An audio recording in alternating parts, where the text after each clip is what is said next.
Baik, guys.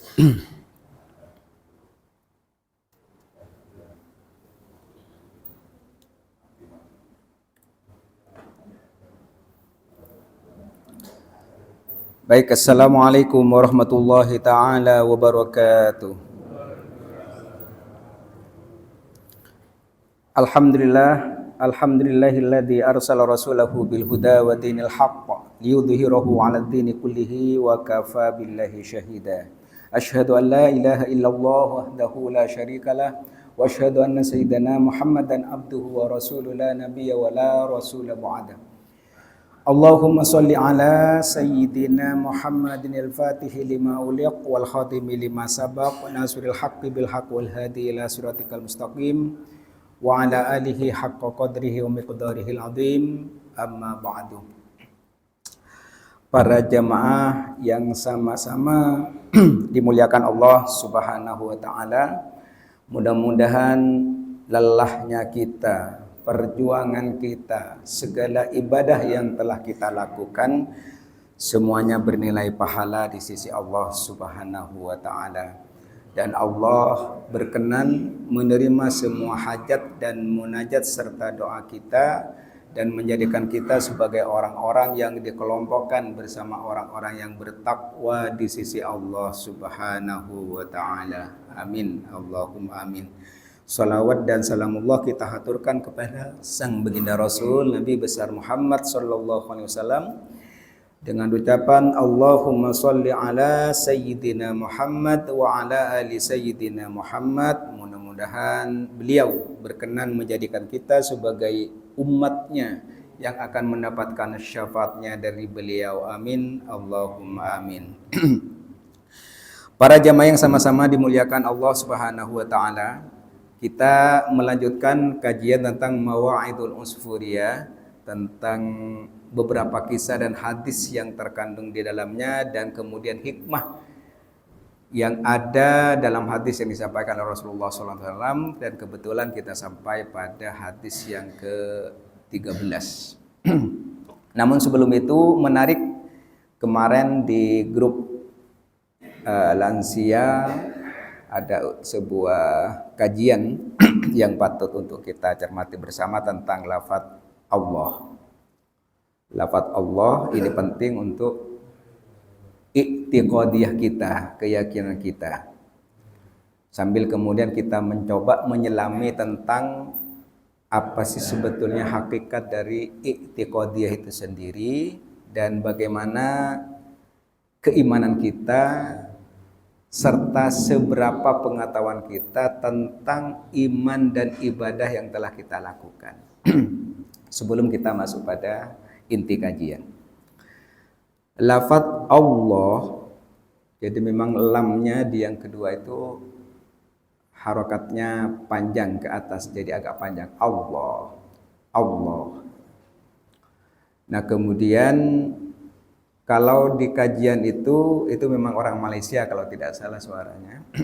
Itu kalau Allah berarti istifham, sebuah pertanyaan. Apakah Allah gitu? Kayak misalnya kita takbir misalnya dari sujud ke berdiri, misalnya Allahu Akbar. Nah itu nanti beda artinya. Apakah Allah Maha Besar? Karena itu bentuk istifham. Jadi cukup Allahu Akbar. Nah, jadi itu. Nah, kalau dalam kajian filsafat, jadi terkadang kita sudah tidak butuh lagi yang namanya nama. Kalau kita meyakini tentang nama, tapi tidak tahu tentang makna, atau tidak meyakini tentang maknanya, maka nama itu nanti akan menjadikan kita itu sebuah kekafiran. Nah itu kalau kajian filsafat. Kenapa? Karena kita hanya yakin pada namanya, bukan dibalik nama itu. Gitu. Nah itu lebih dalam lagi.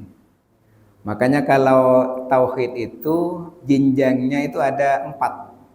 Pertama yang biasa kita baca, la ilaha illallah.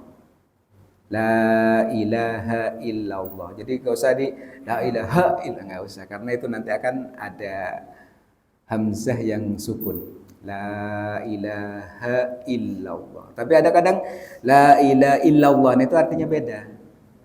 La ilaha illallah enggak ada haknya. La tidak ilah ke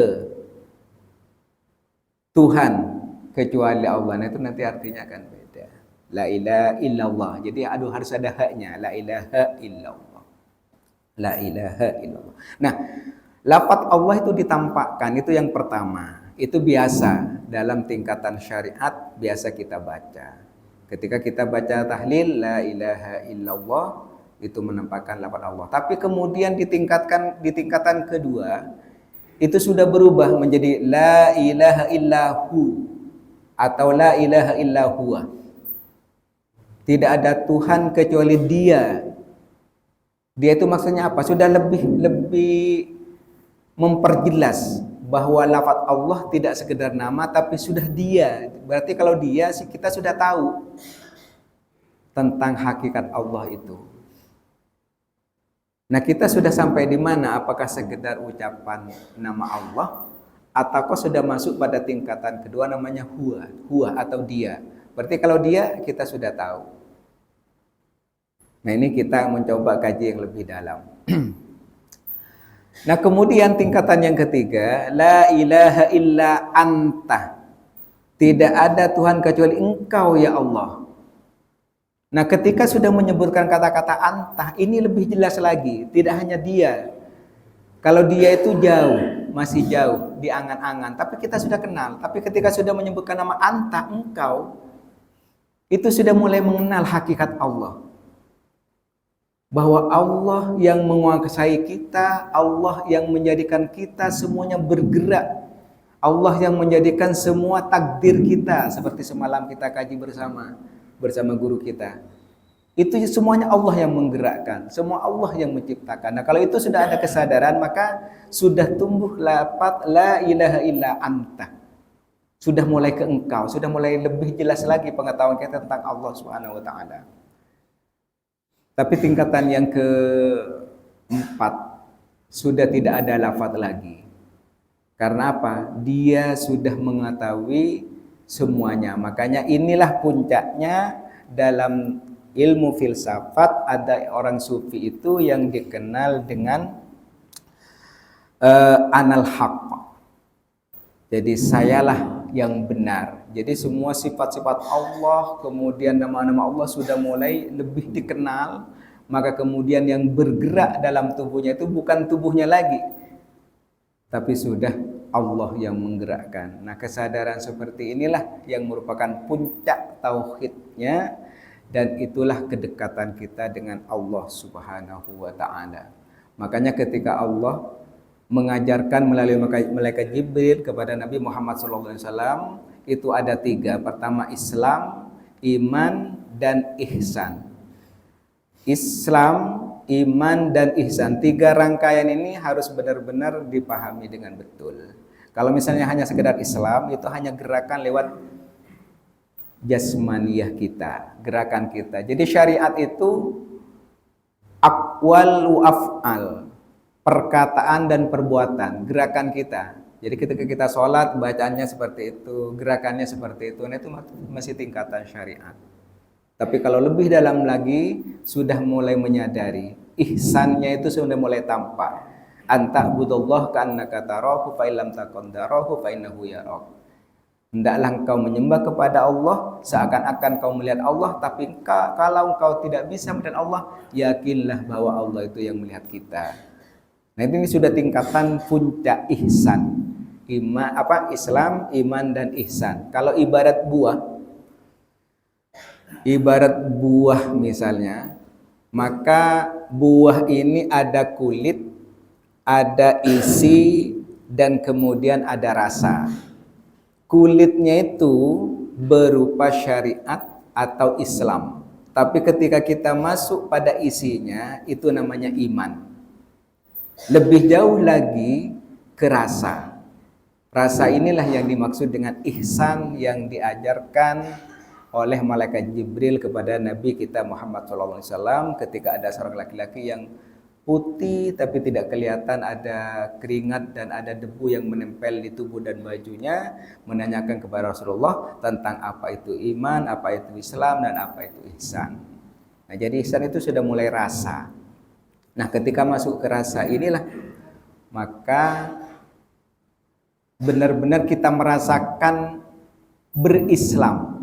Ketika kita sholat benar-benar merasakan, ketika benar-benar bahwa kita itu sedang sholat. Dan itu puncak kesadaran. Nah, rasa itulah yang dalam ilmu yang lebih dalam, kita tidak hanya kemudian senang di wilayah syariat, tapi kemudian melangkah ke berikutnya yang berbentuk thariqat, dan kemudian terus melangkah pada hakikat dan makrifat. Jadi kalau misalnya kumulasikan, syariatnya itu berupa buah, kemudian thariqatnya itu berupa isi, dan makrifat hakikatnya itu berupa rasa. Nah, itu kajian yang cukup dalam, makanya saya di grup tidak komen kemarin karena kalau komen agak susah ketikannya. Sama dengan napas, makanya kita kan ada jasmani dan rohani, ada jasmani dan rohani. Nah, ini biar lebih kita mencoba memahami yang lebih dalam lagi tentang hakikat keimanan kita. Jasmani itu hanya bungkusnya saja, kita ini hanya bungkus, tapi ada rohani dalam tubuh kita.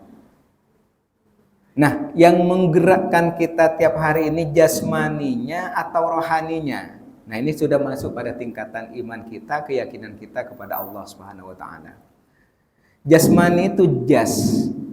Jas itu hanya bungkus. Mani hanya membungkus mani karena kita memang terbuat dari sesuatu yang menjijikkan.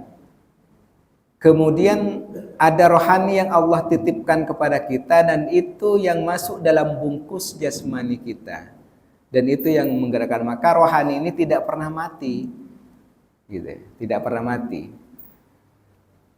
tidak akan pernah hilang. Kenapa? Karena ini ciptaan Allah, gitu. Karena ini ciptaan Allah, jadi akan kembali kepada Allah. Tapi yang mati apa? Jasmani, gitu.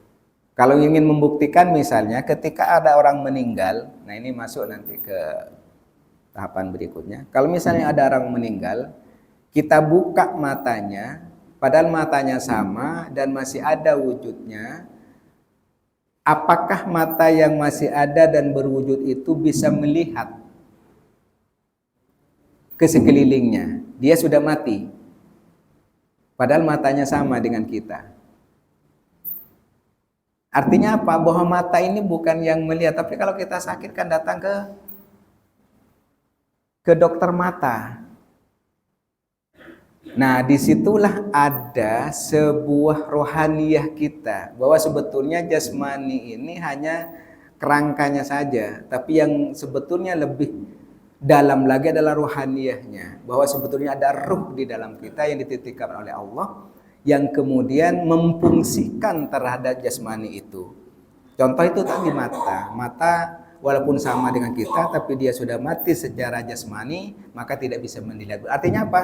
Bahwa yang melihat itu adalah rohaniyahnya kita yang dititipkan oleh Allah Subhanahu wa taala. Nah, ini untuk menyadarkan kepada kita bersama bahwa Allah tidak sekedar kita hafalkan, tapi kemudian kita lebih jauh dari itu, kita meyakini bahwa semua yang ada dalam diri kita ini adalah merupakan titipan Allah dan digerakkan oleh Allah. Nah, contoh semalam misalnya ketika takdir, apakah takdir buruk juga dari Allah? Dari Allah. Semua yang ada dalam diri kita itu, amal kita, perbuatan kita adalah digerakkan oleh Allah Subhanahu wa taala, baik yang buruk maupun yang baik. Makanya wal qadri khairihi wa syarihi, dan takdir itu terhadap yang baik dan yang buruk. Yang baik maupun yang buruk semuanya adalah takdir Allah, digerakkan, wa qaddarahu taqdira, dan Allah yang menggerakkan atau mentakdirkannya. Loh, kenapa? terkadang kita digerakkan oleh Allah dengan keburukan. Terkadang kan kita pinginnya yang baik-baik semua dalam hidup kita. Kita terkadang mengesampingkan yang buruk. Padahal yang buruk itu semuanya dari Allah Subhanahu wa taala. Contoh, kenapa yang buruk juga dari Allah Subhanahu wa taala? Nah, ketika keburukan digerakkan oleh Allah terhadap diri kita untuk melakukan keburukan tersebut, maka ada maksud yang diinginkan oleh Allah Subhanahu wa taala. Pertama, maksudnya adalah bisa berupa hukuman terhadap orang tersebut. Yang kedua, bisa sebagai peringatan dan nasihat. Hukumannya apa? Misalnya kita melanggar, lalai, diingatkan oleh Allah. Nah, itu berupa hukuman. Nah, itu bisa berbentuk keburukan. Tapi terkadang keburukan itu contoh. Misalnya kita digerakkan oleh Allah, karena dalam sebuah ayat Al-Quran bahwa apa yang kita lemparkan bukan kita yang melemparkan, tapi Allah. Fa innallaha rama. Karena sungguhnya Allah yang melemparkan, bukan kita yang melemparkan, tapi Allah yang menggerakkan. Nah, itu dalam Al-Quran, pesan Allah. Nah, kalau misalnya kita melakukan pencurian, korupsi, atau lain sebagainya, kemudian masuk penjara karena akibat dari perbuatan kita, itu semuanya dari Allah. Tapi ketika kita di penjara, karena Allah bermaksud sebagai bentuk mau'idah atau peringatan kepada kita, ketika kita di penjara, timbul kesadaran. Oh iya, ternyata perbuatan mencuri itu buruk menurut kita dan juga menurut Allah. Artinya dipertemukan dengan seseorang, muncullah kesadaran. Sehingga yang asalnya dia tidak pernah mengenal Al-Quran, tidak pernah mengenal Islam, diperkenalkan dengan Al-Quran dan Islam, maka dia akan menjadi orang yang hebat. Menjadi orang yang hebat, dan kemudian ketika keluar dari penjara, maka sudah berubah dari yang asalnya buruk menjadi baik. Itulah keinginan Allah Subhanahu wa taala. Nah, ini kajian kita tentang akidah sebetulnya. Tentang akidah yang harus kita sadari bahwa semua yang ada dalam diri kita dan perbuatan kita adalah dari Allah Subhanahu wa taala. Tinggal munculnya kesadaran kita. Makanya kemudian kalau semua dari Allah, maka kemudian Allah memberikan aturan-aturannya, yaitu melalui Nabi kita Muhammad SAW. Maka dengan mempelajari ajaran yang dari Nabi Muhammad SAW adalah untuk meluruskan agar perbuatan kita tidak terlalu jauh menyimpang. Baik, ini memang kajian yang sebetulnya bikin ngantuk. Karena kajiannya itu cukup dalam, tapi ini penting agar kita merasa bahwa hidup di dunia itu tidak sekedar menganggap bahwa itu segalanya. Kita akan bertemu dengan Allah, kita akan mempertanggungjawabkan di hadapan Allah Subhanahu wa taala, dan kemudian semalam telah dikupas dengan baik tentang takdir, biar kita menyadari bahwa apa yang ada dalam diri kita ketika kita praktekkan dalam kehidupan ini semata adalah takdir Allah Subhanahu wa taala. Itu para jamaah yang sama-sama dimuliakan Allah Subhanahu wa taala. Nah, kita baik, sambil nanti dipikirkan, kemudian kalau ada pertanyaan malah bagus untuk lebih kita memahami hakikat tentang akidah kita, keyakinan kita kepada Allah Subhanahu wa taala. Ada sebuah ayat yang sering kita dengar bersama, misalnya begini: Innallaha la yuwayyiru ma biqaumin hatta yuwayyiru ma bi anfusihim. Allah tidak akan merubah nasib suatu kaum sebelum kaum itu merubah nasibnya sendiri. Sering kita mendengar seperti itu. Kira-kira tafsiran itu benar atau salah menurut akidah? Terima kasih, Pak. Nuhun. Ya. Nah, kalau kita misalnya sering diperdengarkan tentang ayat itu bahwa Allah tidak merubah nasib suatu kaum sebelum kaum itu merubahnya sendiri nasib mereka. Nah, ini secara nalar syariat memang tidak salah, tetapi kalau kita masuk lebih dalam lagi itu keliru. Kelirunya apa? Kelirunya pertama, kalau misalnya Allah tidak bisa merubah nasib suatu kaum karena kaum itu telah merubah dirinya atau sebelum merubah dirinya, artinya ada kekuasaan Allah yang tidak bisa masuk dalam wilayah kaum itu.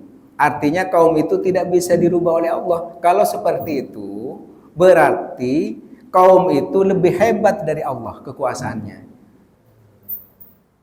Nah, ini pemahaman secara i'tiqadiyah, secara keyakinan kita kepada Allah Subhanahu wa taala. Padahal kita yakin innallaha ala kulli syai'in qadir, bahwa Allah itu terhadap segala sesuatu pun yang ada di muka bumi ini adalah berkuasa. Di bawah genggaman kekuasaan Allah Subhanahu wa taala. Tapi ketika ketemu dengan ayat itu, innallaha la yughayyiru ma biqaumin hatta yughayyiru ma bi anfusihim, bahwa Allah tidak merubah nasib satu kaum sebelum kaum itu merubahnya. Jadi kalau kaum itu merubah, Allah itu baru ngikutin. Nah, berarti Allah itu dalam ini pemikiran kita. Allah itu berarti nunggu kekuasaan daripada kaum itu, artinya kaum itu lebih berkuasa daripada Allah Subhanahu wa taala. Nah, ini yang kemudian harus kita luruskan keyakinan kita bahwa innallaha ala kulli syai'in qadir, bahwa segala sesuatu itu adalah di atas kekuasaan Allah. Jadi yang dimaksud itu adalah Allah, apa yang telah ditentukan, apa yang telah dirubahkan kepada kaum itu semata-mata adalah kekuasaan dari Allah Subhanahu wa taala. Jadi semua atas kekuasaan Allah. Jadi tidak ada misalnya yang semalam juga kita telah pahami tentang Qadariyah, Jabariyah. Qadariyah itu sesuai dengan kemampuan kita. Jadi kita itu merasa mampu apapun itu perbuatan kita, terlepas daripada kekuasaan Allah. Tapi ada Jabariyah, semuanya itu kita seperti wayang, ada yang menggerakkan. Apapun itu dari Allah. Nah, itu keyakinan itu yang hebat. Jadi menganggap bahwa semuanya dari Allah, dan kita tidak punya. Padahal kita diberikan potensi oleh Allah. Potensinya itu apa? Untuk membedakan mana yang benar dan yang salah, mana yang hak dan yang batil. Nah, itu. Jadi agama itu adalah potensi untuk menyadarkan, memahamkan kepada kita agar kita bisa memahami perbuatan kita apakah benar apa salah. Nah, itu. Jadi disitulah Ahlus Sunnah wal Jamaah di pertengahannya. Tidak terlalu menganggap bahwa kita punya kekuatan penuh di luar kemampuan Allah, ataukah kita menganggap kita tidak bisa berapa-apa, tidak bisa berbuat apa-apa, semuanya itu sudah dikendalikan oleh Allah Subhanahu wa taala. Jadi Ahlus Sunnah wal Jamaah lebih mengakui tentang potensi manusia dan mengakui bahwa kita semua adalah di bawah kekuasaan Allah Subhanahu wa taala. Wallahu alam. Jadi kita harus punya keyakinan kuat bahwa Allah yang menggerakkan kita, Allah yang menguasai kita, dan Allah segalanya kepada kita. Makanya di la ilaha illallah itu Allahus Somad. Allahus Somad. Allah itu tempat bergantung kita. Jadi semuanya kita bergantung kepada Allah Subhanahu wa taala. Itu para jemaah yang sama-sama dimuliakan Allah Subhanahu wa taala, sekedar pencerahan bagaimana kita meluruskan kembali. Sebetulnya kita masih sama-sama belajar untuk lebih mengenal Allah Subhanahu wa taala. Sama dengan ketika kita sholat kan menghadap Allah. Sebetulnya yang menghadap Allah itu apa gitu? Atau kita sedang menghadap kemana? Dan Allah yang kita yakin itu di mana dalam posisi tubuh kita? Nah, itu kenapa terkadang kita sholat, tapi yang kemudian muncul di pikiran kita, di hati kita bukan sedang sholat. Macam-macam yang muncul, entah persoalan di rumah, entah persoalan macam-macam muncul ketika sholat. Nah, itu. Jadi insya Allah mudah-mudahan kita akan lebih meluruskan kembali tentang i'tiqadiyah, keyakinan kita kepada Allah Subhanahu wa taala. Nah, para jemaah yang sama-sama dimuliakan Allah Subhanahu wa taala, kita masuk pada pembahasan Mawa'idul Usfuriyah yang ke-13. Ini ada sebuah hadis yang disampaikan oleh tadi judulnya tentang bagaimana kita mengingat tentang kematian. Nah, ini ada sebuah hadis yang disampaikan oleh Sa'id Al-Khudri yang disampaikan oleh Rasulullah SAW. Hadisnya an Abi Sa'id Al-Khudri radhiyallahu anhu dakhala Rasulullah sallallahu alaihi wasallam musallahu fara'a unasan yaksiruna al-kalam faqala amma annakum law akasartum dzikruha damul ladzat la syawalakum amma ara faqtaru wa dzkuruha damul ladzat yakni al-maut fa innahu lam ya'ti 'alal qubur yauma illa wa yatakallamu bisit kalimatin fataqulu idza baital waraba ana baital waraba wa ana baitul wahdah wa ana baitul wahsyah wa ana baitul dhalamah wa ana baitul turab wa ana baitud dud faida tafanalab. Itu hadisnya panjang sekali. Jadi ini hadis yang disampaikan oleh Sa'id Al-Khudri tentang bagaimana mengingat kematian. Jadi Rasulullah SAW, kata Sa'id Al-Khudri, pada suatu saat masuk ke dalam musallahu, tempat sholatnya atau masjid. Nah kemudian Rasulullah itu melihat banyak orang yang berkumpul membicarakan tentang sesuatu. Jadi berkumpulnya itu membicarakan sesuatu, menceritakan, kemudian kita juga menjadi pendengar segala macam. Maka kemudian Rasulullah datang, wahai manusia, andaikan kau tahu bahwa apa yang telah kau lakukan itu adalah sia-sia, mestinya kalian itu lebih banyak mengingat tentang hal-hal yang memutus daripada kelezatan dunia, yaitu mengingat kematian. Kata Rasulullah SAW. Kemudian dilanjutkan oleh Rasulullah, bahwa yang nanti pada hakikatnya semua manusia itu akan masuk ke dalam kuburnya. Dalam kubur itu ada 6 kalimat. Pertama, kuburan itu kata Rasulullah SAW adalah baitul warabah. Jadi sebuah rumah yang asing. Jadi nanti ketika kita masuk dalam kuburan itu akan terasing. Karena akan sendirian. Akan sendirian dalam kubur, jadi akan terasing. Jadi kuburan itu kata Rasulullah itu sesuatu yang terasing, dan kemudian wahdah, sendirian nanti dalam kubur. Dan kemudian kubur itu adalah wahsyah, sangat menyedihkan. Jadi nanti kita akan merasakan dalam kubur itu sesuatu yang menyedihkan. Makanya ketika Rasulullah lewat di sebuah kuburan, ada yang kemudian disiksa menangis, maka Rasulullah menancapkan sebatang pohon kurma, kemudian ditancapkan di situ, maka kemudian diam, tidak disiksa lagi, tidak sedih lagi. Nah itu menandakan bahwa dalam kubur penuh dengan siksaan dan kesedihan. Dan kemudian kata Rasulullah bahwa dalam kubur itu dhalamah, penuh dengan kegelapan. Karena kita sendirian dan kemudian dikubur ditutup dengan tanah, dan kita sendirian dalam keadaan gelap. Dan kemudian penuh dengan tanah, karena diapit kanan kiri, depan belakang, atas bawah itu semuanya tanah. Dan kemudian wana baitud, dari itu nanti ada banyak cacing. Jadi di kubur itu ada 6 kalimat itu, di samping cacing, di samping tanah, kemudian juga sendirian, kemudian merasa asing di dalamnya, kemudian sedih, itu akan kita alami di alam kubur. Nah, ketika kita ada orang Islam yang masuk atau orang mukmin yang masuk ke dalam kubur, maka kemudian disambut oleh tanah atau kuburan itu dengan kata marhaban wa ahlan wa sahlan. Marhaban, selamat datang. Ahlan, ahlan itu dari kata-kata ahlun, keluarga. Selamat datang ke keluarga kami. Wa sahlan, dan akan dimudahkan.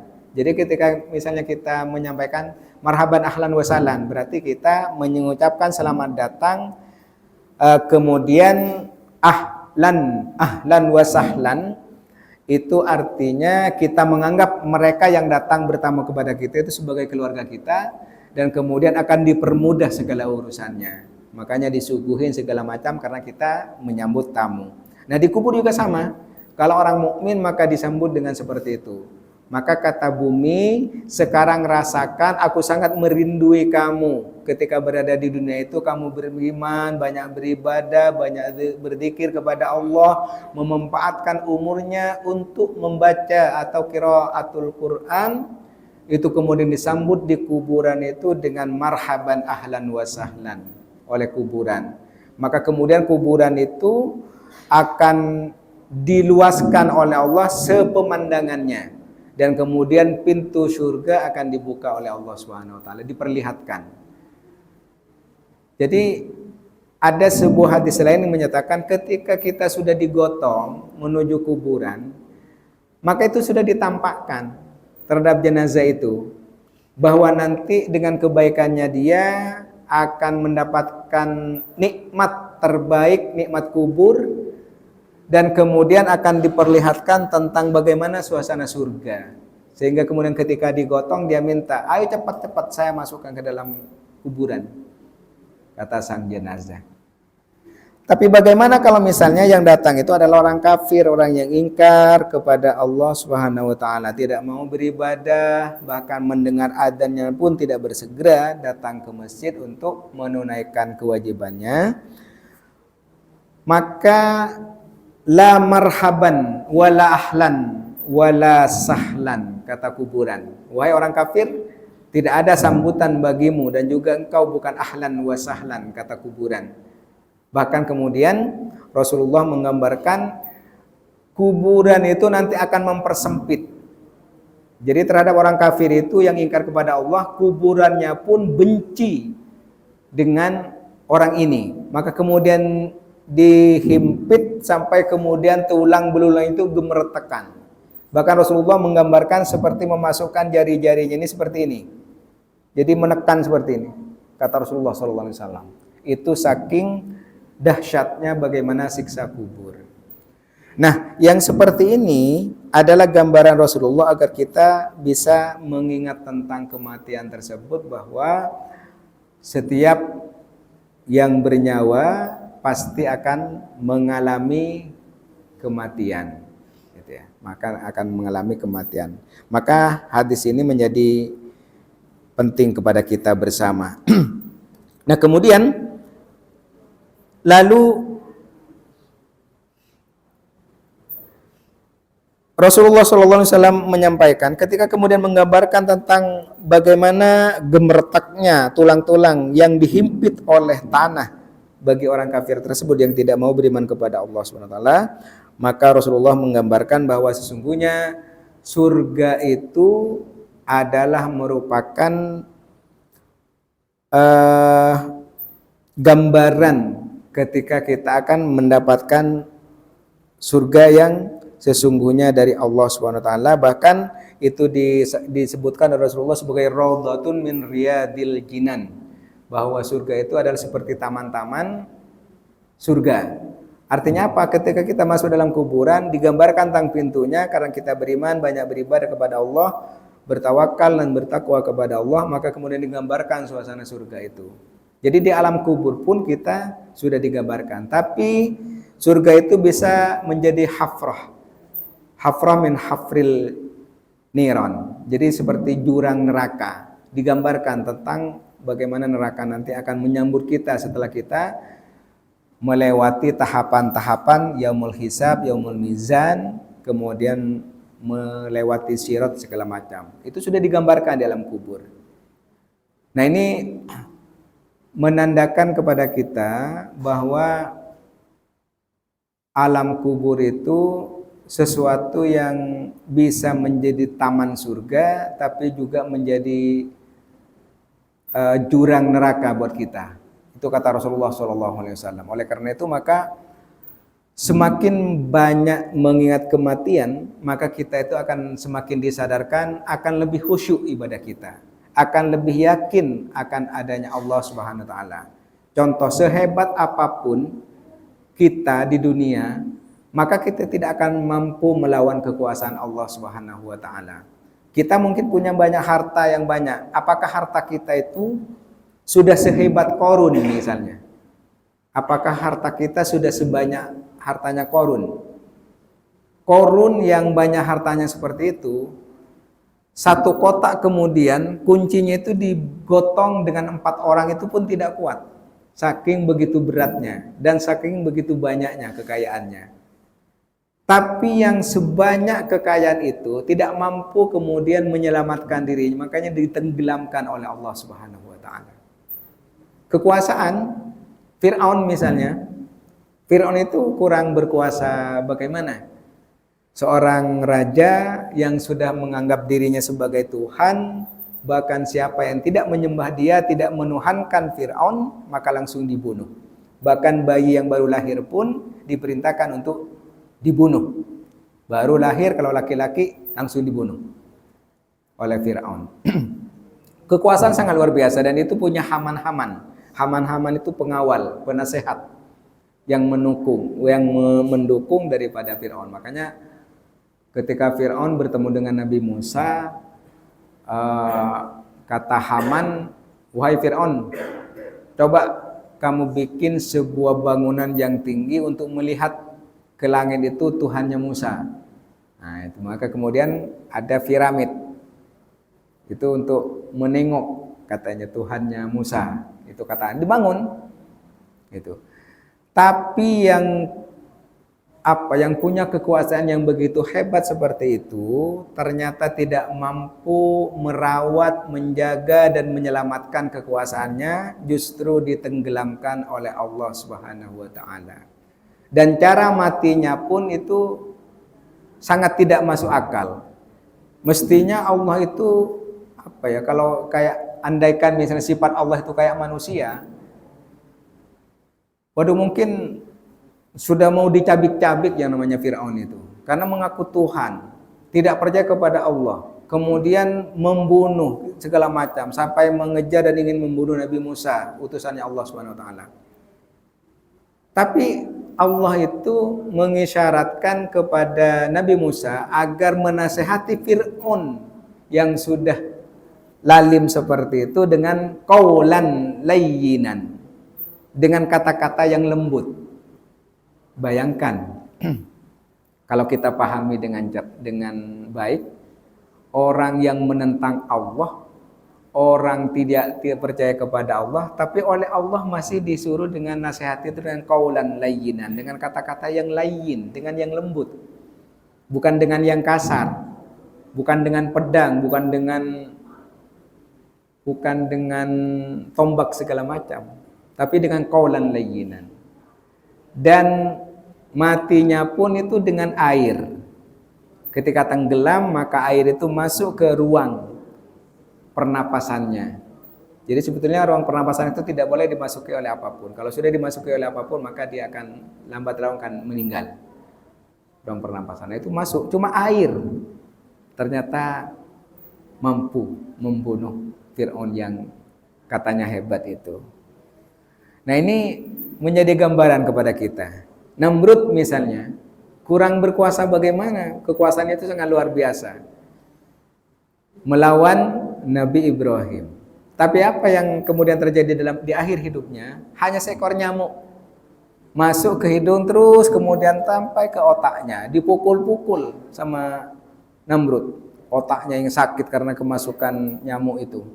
Terus seperti itu, hanya kemudian digedor-gedorkan ke tembok, lama-kelamaan kemudian dipecahkan dengan kampakannya mati. Hanya seekor nyamuk. Jadi Allah itu sangat mudah untuk melakukan kekuasaannya itu dengan kematiannya, dengan cara yang bagi kita itu tidak masuk akal. Dan cara yang tidak masuk akal.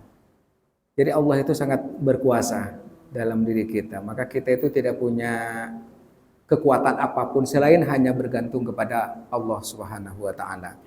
Sehebat Namrud, sehebat Fir'aun, ternyata matinya dengan cara yang bagi kita tidak masuk akal, tidak dengan cara yang hebat-hebat betul, tapi itu cara Allah bagaimana membunuh dan menyadarkan kemanusiaannya kita. Nah, para jemaah yang sama-sama dimuliakan oleh Allah Subhanahu wa taala, nah, mengingat kematian yang seperti itu menjadi penting kepada kita. Makanya kemudian hikmahnya di pembahasan hadis yang ke-13 ini, pertama ada hikmah yang disampaikan oleh Abu Bakar. Oleh Abu Bakar Ad-Dailami, beliau itu ada dari Abu Bakar Ismaili yang kemudian sanadnya itu diambil dari sanadnya Abu Bakar. Nah, ketika Abu Bakar itu disifati atau diceritakan tentang bagaimana kejadian neraka, maka Abu Bakar itu tidak merasa sedih. Tapi ketika diceritakan tentang kubur, beliau itu langsung menangis. Abu Bakar itu sampai ditanya, "Wahai Abu Bakar, kenapa engkau ketika diceritakan tentang neraka kok tidak bersedih, tapi ketika kubur itu bersedih?" Maka kemudian Abu Bakar menyatakan, di neraka itu kita akan bersama-sama dengan yang lain. Ya, jadi ada grupnya, gitu, grup neraka. Gitu ya. Tapi kalau di kuburan kita sendirian, kita akan merasa sedih.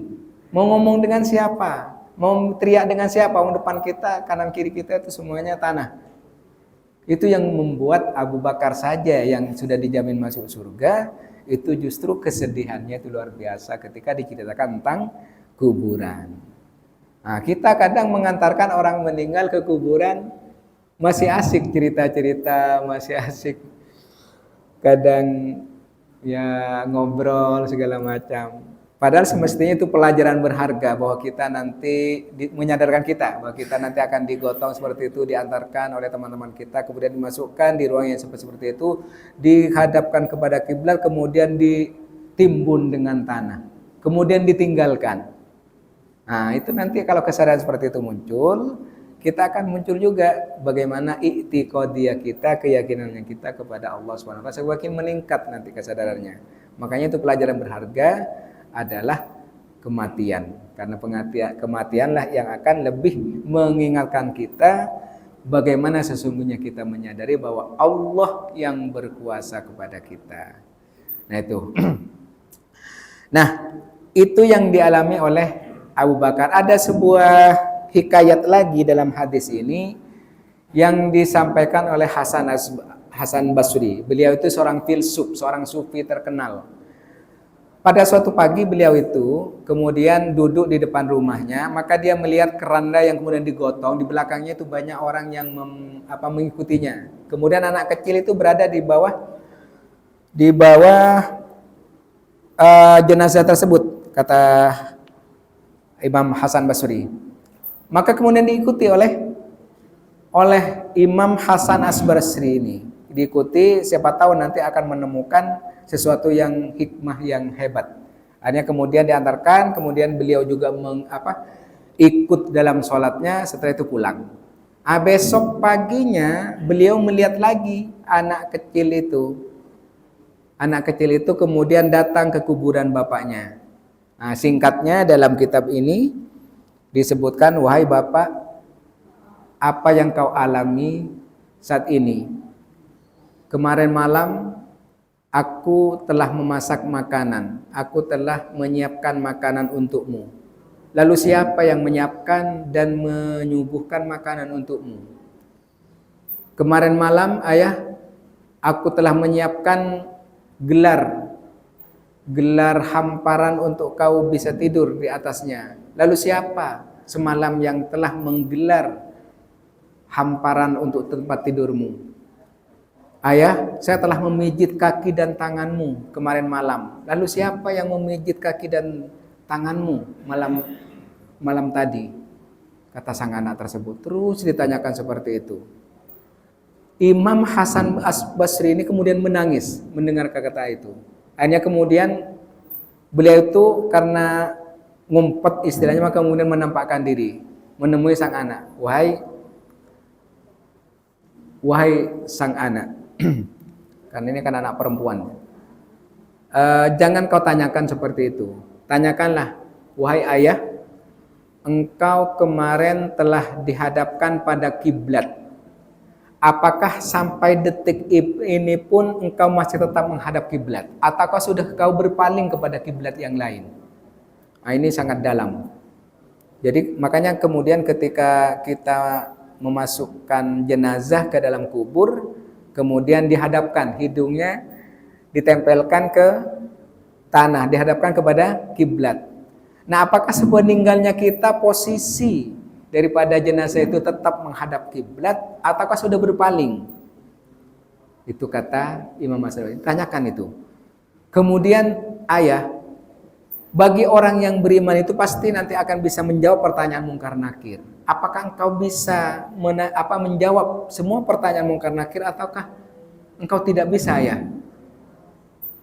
Kemudian pertanyaan berikutnya kata Hasan Basri, tanyakan, biasanya orang yang meninggal itu dikasih kain kafan baru. Jadi kain kafan yang kita masukkan ke dalam kubur itu nanti kalau kita beriman kepada Allah digantikan oleh kain kafan dari surganya Allah Subhanahu wa taala. Langsung dari Allah. Apakah itu masih tetap kain yang lama ataukah sudah tercabik-cabik dimakan oleh cacing tanah? Ya ayah. Terus ditanyakan seperti itu. Dibimbing oleh Imam Hasan Basri. Sampai kemudian, wahai anakku, dari tadi kau telah menyanyi. Ini banyak panjang diceritanya dalam hikmahnya itu dalam kitab Mawa'idul Asfuriyah hadis yang ke-13 ini panjang ceritanya. Sampai kemudian di titik terakhir Imam Hasan Basri kemudian menggandeng tangan sang anak kecil ini. Wahai anakku, kau lihat tadi apa yang kamu tanyakan tidak ada satupun yang dijawab oleh ayahmu. Mari kita pulang dan kita doakan mudah-mudahan ayahmu itu tetap dalam perlindungan Allah Subhanahu wa taala. Itu yang dilakukan. Oleh karena itu maka menjadi pelajaran berharga kepada kita bahwa mengingat kematian, apa yang tadi pertanyaan itu sebetulnya kadang-kadang belum muncul dalam pertanyaan kita, tapi itu nanti akan ditanyakan. Tapi yang terpenting adalah ketika kita menghadap kepada Allah, kemudian di alam kubur pun apakah semuanya akan dijamin oleh Allah Subhanahu wa taala. Ada sebuah kisah menarik. Satu kisah yang ingin saya ceritakan tentang cinta Al-Qur'an. Karena kita semua adalah termasuk yang bagian dari cinta Al-Quran. Nah, ada orang yang ketika cinta kepada Al-Quran, ternyata dia tidak bisa membaca Al-Quran, tapi saking cintanya dia seakan-akan membaca Al-Quran. Seakan-akan dia tiap malam kata istrinya itu melihat suami itu kayak membaca Al-Quran. Padahal dia tidak bisa baca, satu huruf pun tidak bisa baca. Hanya kemudian ketika meninggal, maka di kuburan itu keluar cahaya. Nah, cahaya itulah yang merupakan wujud keimanannya saking cintanya kepada Al-Quran. Tidak bisa baca Al-Quran pun dengan keyakinan yang penuh justru itu menjadi cahaya kita.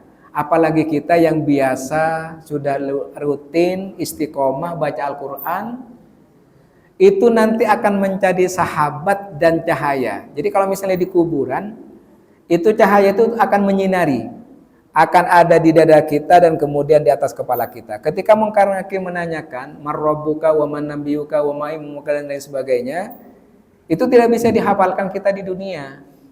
Karena spontan nanti iman kita yang menjawab. Gitu. Jadi mulut kita ini ditutup oleh Allah Subhanahu wa taala. Jadi spontan nanti maka ketika sudah ditanyakan seperti itu, maka yang menjawab nanti cahaya ini. Kau tidak usah menanyakan kepada jenazah ini, tanyakan kepadaku. Kata. Jadi itu melindungi saking cintanya kita kepada Al-Qur'an. Saking cinta kepada Al-Qur'an. Sampai kemudian menghadap Allah, maka cahaya ini, nur daripada Al-Qur'an ini terus akan melindungi kita. Mudah-mudahan kita semua pertama kita memohon kepada Allah Subhanahu wa taala, mudah-mudahan i'tiqadiyah kita, keimanan kepada Allah betul-betul menjadi keyakinan yang meyakini bahwa semua kehidupan kita itu semuanya di atas kekuasaan Allah Subhanahu wa taala. Kita tidak punya kuasa apapun. Kita ini termasuk orang yang lemah, hanya ingin Allahus Somad, ingin bergantung kepada Allah Subhanahu wa taala. Yang kedua, kita memohon kepada Allah mudah-mudahan semua amal ibadah kita, keyakinan kita, keimanan kita, Islam kita diterima oleh Allah Subhanahu wa taala. Dan kemudian mudah-mudahan kita memohon kepada Allah ketika kita diwafatkan oleh Allah dalam keadaan husnul khotimah dan di alam kuburnya kita benar-benar ditempatkan dalam raudhah min riyadil jinan, taman-taman surganya, sampai kemudian Allah meridai merahmat kita, mengumpulkan bersama orang-orang yang bertakwa di sisi Allah Subhanahu wa taala. Baik para jamaah yang sama-sama dimuliakan Allah Subhanahu wa taala, barangkali ada yang mau ditanyakan. Oh ya, monggo silakan Pak. Bismillahirrahmanirrahim. Assalamualaikum warahmatullahi wabarakatuh. Waalaikumsalam warahmatullahi wabarakatuh. Silakan. Karena kita belum paham dan belum mengerti dasarnya, yang mungkin juga pertanyaannya di luar tema pagi ini. Yang akan saya tanyakan, apakah boleh puasa, kita belum tahu puasa Ramadan dan digabung dengan puasa Ramadan, itu dari satu hari, apakah boleh? Apakah kita harus masing-masing puasa seorang sendiri, puasa Ramadan sendiri? Mungkin itu kalau saya terima kasih. Ya. Wassalamualaikum warahmatullahi wabarakatuh. Waalaikumsalam warahmatullahi wabarakatuh. Ini sampai jam berapa ini, Pak? Jam 6 ya. Masih ada waktu 5 menit. Silakan, barangkali ada yang lain? Oh, silakan Pak Haji, monggo. Waalaikumsalam warahmatullahi wabarakatuh.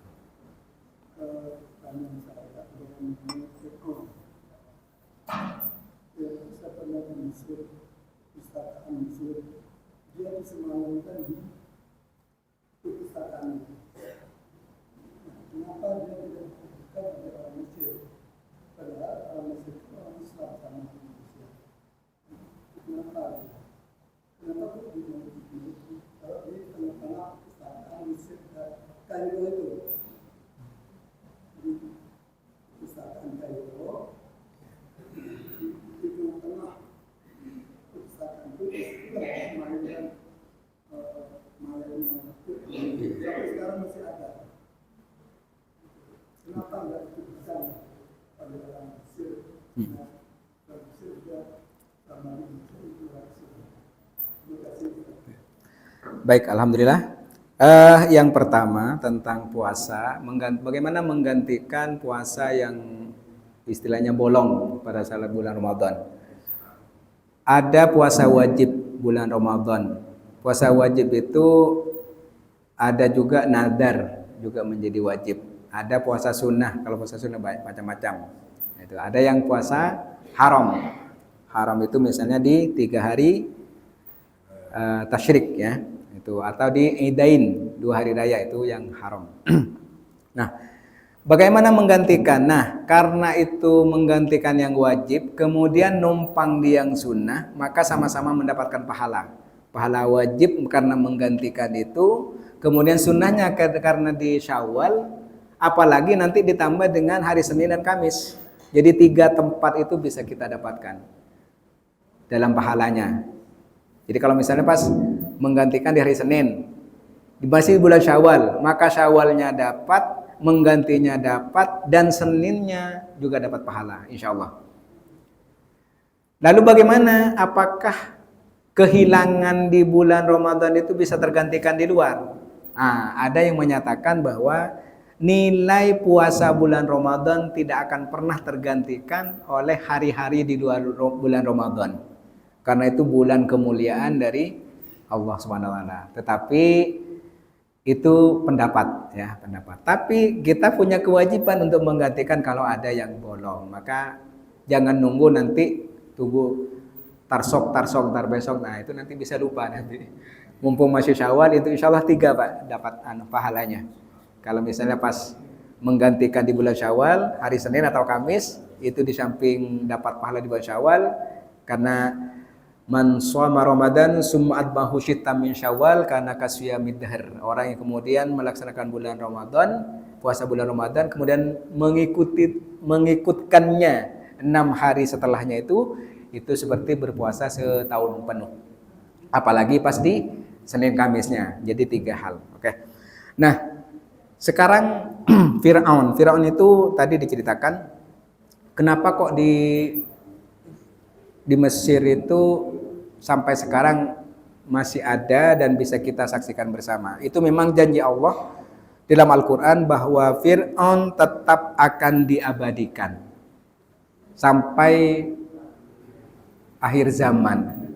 Karena untuk menunjukkan orang yang sudah mati kok tidak digerogoti cacing dan segala macam, kok masih tetap nyata. Mumi namanya, mumi Fir'aun. Dan masuknya itu biasanya mahal. Ada pintu-pintu, ada bayarannya. Jadi setiap pintu ini masuk. Apalagi nggak boleh foto-foto di situ. Tidak kayak kita datang ke tempat wisata selfie, nah itu nggak boleh foto-foto di muminya itu. Itu menandakan bahwa apa yang Allah ceritakan dalam Al-Quran benar adanya. Bahwa Allah mematikan Fir'aun, kemudian mengabadikannya, dan bisa kita lihat sekarang bahwa benar Fir'aun itu ada. Itu menunjukkan semakin yakin bahwa apa yang ada dalam Al-Quran itu benar-benar kalamullah, benar-benar firman Allah, benar-benar semua kita adalah berada di dalam kekuasaan Allah Subhanahu wa taala. Jadi sampai sekarang itu masih bisa kita saksikan. Jadi tetap masih utuh. Dan ternyata Fir'aun itu kurus. Saya pikir Fir'aun itu gemuk karena memang raja, ternyata kurus. Iya, jadi ternyata orang kurus itu kejamnya bisa hebat. Bukan dilihat kurusnya katanya, tapi yang harus kita lihat daya rusaknya. Gitu ya. Jadi orang kurus itu ternyata lebih berbahaya dari orang gemuk. Tuh. Itu juga pelajaran kepada kita. Jadi Fir'aun itu tidak pernah kenal nasihat segala macam, dinasehatin di segala macam itu tetap itu Fir'aun.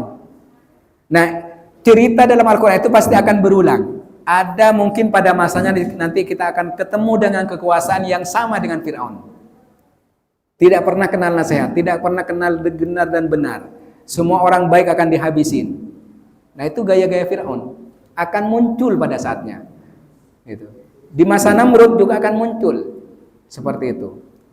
Dan yang mengikuti Nabi Musa itu sedikit. Jangan kemudian digambarkan bahwa dulu ketika Nabi Musa sebagai utusan Tuhan Allah banyak pengikutnya, sedikit. Tapi yang banyak pengikutnya adalah Fir'aun. Karena punya bala tentara, punya kekuasaan, punya kekayaan, punya jabatan. Nah itu yang banyak pengikutnya. Jadi kalau misalnya nanti di suatu saat kita hidup misalnya ketemu dengan yang seperti itu sama. Yang mengikuti Fir'aun gaya baru itu banyak. Itu ya. Tapi yang mengikuti Nabi Musa itu sedikit. Karena Allah itu memang memilih yang sedikit itu, dan itu yang terbaik. Jadi itulah mudah-mudahan kita menjadi gambaran kepada kita bahwa kita memohon kepada Allah untuk terus kita luruskan hati kita, sehingga kita bagaimanapun juga seperti apapun kita tetap istiqomah mempertahankan keyakinan kita kepada Allah Subhanahu wa taala. Ini saja mungkin Bapak Ibu yang sama-sama dimuliakan Allah Subhanahu wa taala, kita memohon kepada Allah mudah-mudahan apa yang telah kita pelajari bersama, kita dengarkan bersama semata-mata adalah merupakan titipan amanah dari Allah kepada kita bersama untuk menggugah keyakinan kita, memberikan kesadaran kepada kita agar kita itu lebih lurus i'tiqadiyah kita, lebih cenderung keyakinan kita hanya kepada Allah, dan kita meyakini bahwa Allah segalanya kepada kita, tidak ada hal lain. Oleh karena itu kita juga memohon kepada Allah mudah-mudahan kita ditempatkan, dikelompokkan bersama-sama orang-orang yang bertakwa di sisi Allah Subhanahu wa taala. Ala hadini wa kulli niyatin shalihah. Al-Fatihah. A'udzubillahi minasyaitonir rajim. Bismillahirrahmanirrahim. Iyyaka na'budu wa iyyaka nasta'in. Demikian kurang lebihnya mohon maaf. Assalamualaikum warahmatullahi wabarakatuh.